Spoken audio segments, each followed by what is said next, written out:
السلام علیکم۔ Professor Riaz Baloch advocate with you کے ساتھ حاضر خدمت ہوں۔ کچھ دنوں سے بنگلہ دیش میں امن امان کا مسئلہ بنا ہوا ہے۔ طلباء نے ایک تحریک شروع کی ہوئی ہے اور اس تحریک کے اندر مسلسل نہ صرف تیزی آ رہی ہے بلکہ کافی حد تک وہ وائلنٹ ہوتا جا رہا ہے۔ تازہ ترین صورتحال یہ ہے کہ 100 سے زیادہ اسٹوڈنٹ ہلاک ہو چکے ہیں فورسز کے فائرنگ سے۔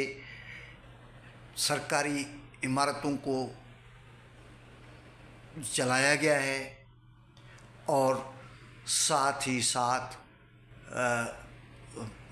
کہتے ہیں کہ جی ہزاروں طلباء زخمی ہوئے ہیں۔ الجزیرہ سے لے کے جتنی بھی جو ادارے ہیں، ٹیلی ویژن چینلز ہیں، وہ حتمی طور پہ اس لیے کچھ بتا نہیں پا رہے ہیں کہ انٹرنیٹ سروسز ختم ہیں وہاں پہ، اور جو کمیونیکیشن کے جو دیگر ذرائع ہیں وہاں سے بھی کوئی کریڈیبل انفارمیشن نہیں آ رہا۔ اصل میں یہ جو ہنگامے اور دنگا فساد شروع ہوا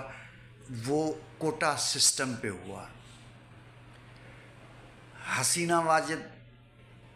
کی جو پارٹی ہے اس نے اصل میں بنگلہ دیش میں جو ان کو وہ آزادی کی تحریک کہتے ہیں، اور پاکستان میں لوگ ان کو جو ہے وہ کہتے ہیں کہ انہوں نے جو ہے بغاوت کر کے اور عوام کو گمراہ کر کے تو یہ بنگلہ دیش کو ایک سازش کے تحت آزاد کروایا، اور اس کی ذمہ داری ہندوستان پہ لگائی جاتی ہے۔ لیکن وہ سب چیزیں اپنی جگہ پہ، لیکن شہید ذوالفقار علی بھٹو نے بنگلہ دیش کو ایک ریاست اور ایک ملک کے طور پہ عوام کی رائے سے تسلیم کیا تھا۔ اب یہ دنگا فساد شروع کیسے ہوا اور کیوں ہوا، اس کی ظاہری اسباب کیا ہیں، اس کے جو داخلی اسباب کیا ہیں؟ حقیقت میں بنگلہ دیش کو جس طرح سے ہمارے ملک کے اندر پیش کیا جا رہا ہے کہ جی وہ بہت ہی تیزی سے گرو کرنے والا ملک ہے، اور بہت زیادہ وہاں پہ جو ہے نا وہ صنعتی اور زرعی ترقی ہو رہی ہے، انفیکٹ ایسے ہے نہیں۔ وہاں پہ ٹیکسٹائل انڈسٹری جو ہے وہ یقیناً ہے، اس کی ایکسپورٹ بہت اچھی ہے، لیکن وہاں پہ جو ٹیکسٹائل انڈسٹری میں جو خواتین ہیں ان کے ساتھ ایک بے رحمانہ اور حیوانی سلوک کیا جاتا ہے۔ ان کی جو تنخواہیں ہیں وہ میل ممبرز سے کم ہیں، اوقات کار بہت زیادہ ہیں، اور جو لیبر قوانین اور آئی ایل او کے تحت جو حاصل شدہ ان کے حقوق ہیں ان کو نہیں دیا جا رہا۔ اس کی وجہ سے جو ہے جو چیپ لیبر سب مہیا ہوتا ہے وہاں پہ، اور اس چیپ لیبر کی وجہ سے کاسٹ آف پروڈکشن پاکستان سے اور دیگر جو علاقے کے ملک ہیں اس سے کم ہے، اور اس لاگت کی کمی کا جو فائدہ ہے ان کو زیادہ ایکسپورٹ کی وجہ سے ہو رہا ہے۔ لیکن ایکسپورٹ کا بڑھنا اپنی جگہ پہ، لیکن جو انسانی حقوق ہیں، جو لیبر حقوق ہیں، جو قوانین پہ عمل درآمد، اس کا بہت شدید فقدان نظر آتا ہے، اور ہر انسان دوست آدمی کو جہاں اور چیزوں کی طرف سوچنا ہو وہاں پہ ان چیزوں کو بھی سوچنا پڑتا ہے۔ اب جو بنگلہ دیش کی جو حکمران پارٹی ہے وہ جو بقول ان کے جن کو وہ جنگ آزادی میں لڑنے والے جو لوگ ہیں ان کی فیملیز سمجھتا ہے، اس کے لیے گورنمنٹ جابز میں 30% کوٹا مقرر کرنے کی جو ہے وہ جو ان کا بل پیش کیا ہے اپنے پارلیمنٹ میں، جبکہ طلباء کا موقف یہ ہے کہ یہ غیر ضروری ہے، یہ نہیں ہونا چاہیے۔ اور اس سے ہٹ کے تو سپریم کورٹ کی جو ججمنٹ ہے بنگلہ دیش کی سپریم کورٹ کی، وہ یہ کہہ رہے ہیں کہ جی 3% کوٹا ان ویٹیرینس کا، یا جو جنگ آزادی میں جو جاں بحق ہوئے ہیں، جو مبینہ طور پہ جنگ آزادی ہے، اور جو ہے 2% جو ہے نا وہ marginalised members of the society, جس میں ٹرانسجینڈر اور دیگر شامل ہیں، یعنی ٹوٹل 5% کی وہ ان کا فیصلہ ہے بنگلہ دیش کی سپریم کورٹ کا۔ لیکن حسینہ واجد صاحبہ 30% کوٹا پہ کو ڈیفینڈ کر رہے ہیں۔ اب انٹرنل پالیٹکس کی یہ ان ہر ایک کی مجبوریاں ہوتی ہیں کہ ان کے پاس جو بیسز ہیں سیاست کرنے کے، اب ملک تو بحران کی طرف بڑھ رہا ہے،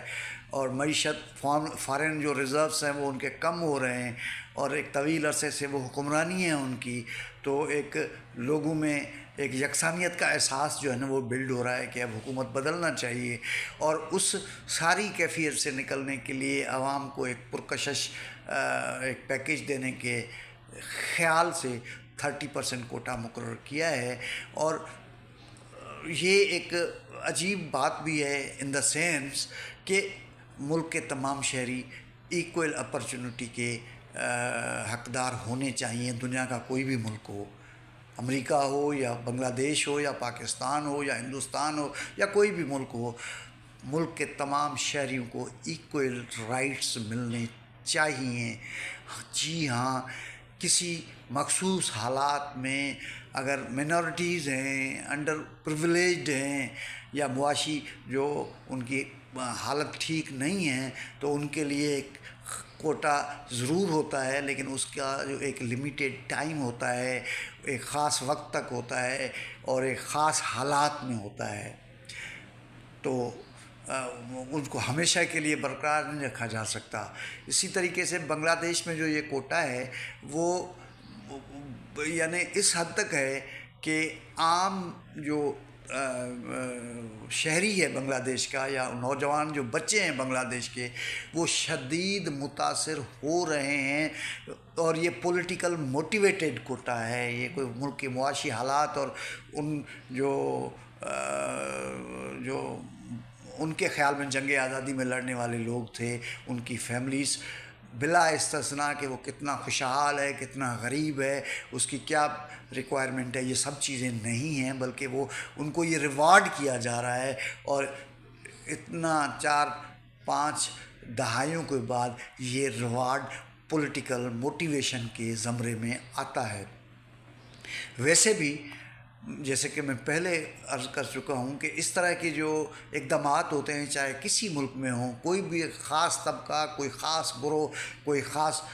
پروفیشن سے تعلق رکھنے والے لوگوں کو اگر اس طرح سے نوازا جائے تو عام آبادی اس کا براہ راست شکار ہوتی ہے، اس سے متاثر ہوتی ہے، اور پھر اس نوازے جانے والے جو لوگ ہیں ان سے یقینی طور پہ جو ہے لوگ خائف بھی ہوتے ہیں، خفا بھی ہوتے ہیں، ناراض بھی ہوتے ہیں۔ پھر ان کا جو اظہار ہے وہ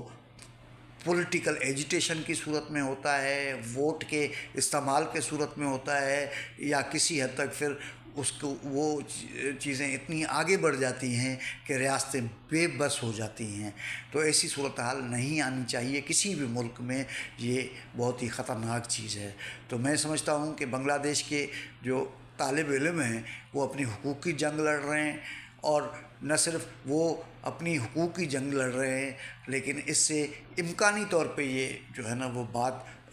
سامنے آئے گی کہ جو وہاں پہ خواتین ورکرز کے ساتھ خاص طور پہ ٹیکسٹائلز میں جو زیادتی ہو رہی ہے ان کے ویجز کے اعتبار سے، اور مختلف قسم کے جو جینڈر ڈسکرپشنز کے اعتبار سے، ڈسکرمنیشنز کے اعتبار سے وہ نہیں ہوگا، اور جو ہے وہ حکومت بالآخر اس پروٹیسٹ کے اور اس ایجیٹیشن کے نتیجے میں بہت ساری اور جگہوں پہ بھی جو ہے نا عوام کو رعایتیں دینے کے